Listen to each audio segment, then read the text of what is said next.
हे सश्याचं पिलू सापडलेलं त्याची जखम आता व्यवस्थित झालेली आहे. खाण्यासाठी कोमलच्या मागपुढे फिरते. त्याला माणसामध्ये सवय लागली आता. मायडीला किंवा कोमलच्या जवळजवळ येते. आता ते खायचा टाईम झालेला आहे. सगळीकडे बघायला लागला कुठं खायला भेटते काय नाही. मायडीने तसं दूध पाजलं होतं पण त्याला सारखंच काय ना काय खावं वाटते. मग ह्याच्यात उडी हाण त्याच्यात उडी हाण सारखं करायला असते. मग दूध पाजलं मग मी कोमलने झाल्यानंतर दूध पाजल्यानंतर भारी वाटतंय त्याला. जर पोट भरलं की मग खेळायचा मूड होतंय. मग भारी मूडमध्ये चांगलं येते. माडीसोबत बीजी आता जे भेटन ते खायचे प्रयत्न करायला लागला आहे. आता माडी जेवायली की खिचडी ते खिचडी बी खायला लागला.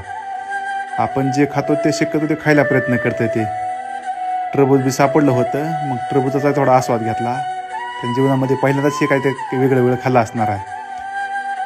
तेवढं लहान असल्यामुळे तेवढं स्वतःचं